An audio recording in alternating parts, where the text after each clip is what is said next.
যখনই বর্ষা পড়ে তখনই দেখবেন গাছগুলো একদম লকলকিয়ে বেড়ে যাচ্ছে। আর কলা গাছটা দেখেন একদম সুন্দর বারবারন্ত অবস্থা। আর পাশ থেকে যে যে একটা ছোট্ট গাছ বেরিয়েছিল ওটাও কিন্তু বেশ বড় হয়ে গেছে। একটা টবে দুটো গাছ রাখাটাই একটা রিস্কি। তারপরের থেকে আবার দেখেন গোড়ার থেকে অনেকগুলো ছোট ছোট বেবি প্লান্ট বের হয়েছে। এখন এই যে প্রায় যুবতী হতে যাচ্ছে গাছটা, এখন হয়তো যে কোনো সময় গাছটায় ফুল ধরতে পারে, অর্থাৎ কি বলে এটাকে, মোচা আসতে পারে। আমরা আমাদের ল্যাঙ্গুয়েজে বলি মোচা, যেটা কলার হওয়ার আগে অবস্থায় হয়, ওটা আসতে পারে। এখন সেই মোচা আসার আগ মুহূর্তে কিন্তু এই গাছটাকে এখন একটু যত্ন আবদি করা দরকার। আমার মনে হচ্ছে গাছটা যথেষ্ট বড়ই হয়েছে।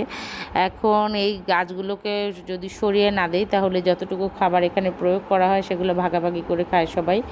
আর এতে করে গাছের মেইন গাছটার পুষ্টির ঘাটতি দেখা দিতে পারে। সেই জন্য এই গাছগুলোকে আমি একটা একটা করে সরিয়ে ফেলেছি আর তারপর একটু পটাশ সার দিয়ে দিচ্ছি। আশা করি গাছটা থেকে কিছু একটা ভালো পাবো।